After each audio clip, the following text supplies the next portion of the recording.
And just some really cool stories. And one of those happened on the 24th, on one of our services on the 24th, where I was out in the Commons area, and one of our partners came up to me and said, "Hey, Kurt, I want you to meet my new friend, Len. He's here for the first time," which I love, by the way, when partners and teammates say, "Hey, I want you to meet somebody that's brand new," because I just, there's an ownership of like, how do I help these people get connected that have maybe walked in here for the first time?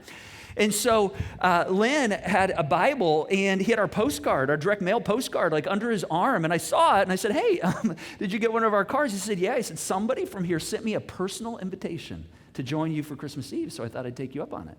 And I'm like, "Oh my gosh, I'm so glad you came." And he, apparently enjoyed the service. He came back after the first of the year when we kicked off a couple weeks later in 2024. And I began to get a little bit of his story. And I think one of the cool things that I began to understand is that he's pursuing his faith, and he's at a season in life that isn't necessarily the norm of what you always see walk into Cross Point. But I've also realized he's fighting for something in his life. He's fighting for his well-being and part even friendship, as he's brand new in this community.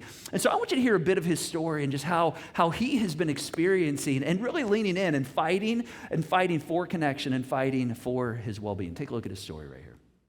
I think I have found a home, but when this started, I was just looking, checking places out to see what it was like, and I just don't think I need to go any further because I enjoyed the service.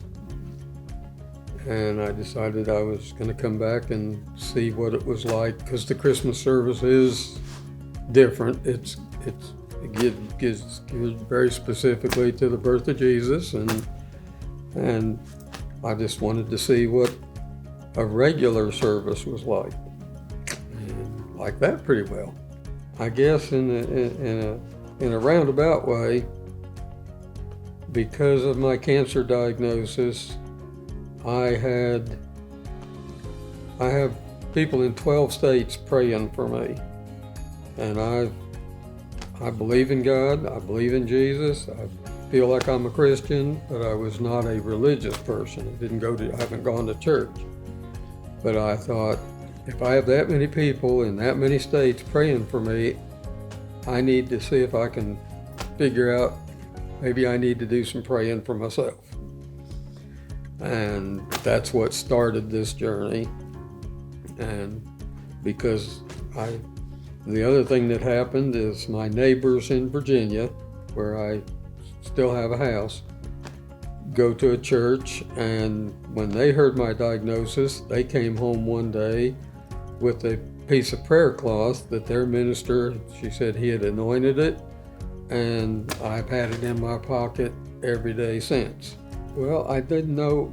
I've seen the stuff in the brochures and you speaking of joining a small group, but I didn't know what a small group was. And I met Anthony at the coffee bar and his wife, and he invited me. And I knew that on Monday I was going to start my chemo cancer treatments. I had no idea how I would feel, but on Tuesday I felt pretty good. And so I decided to come over and see what a small group was about. And that's how I found a small group. I'll be back to see more because I'm learning.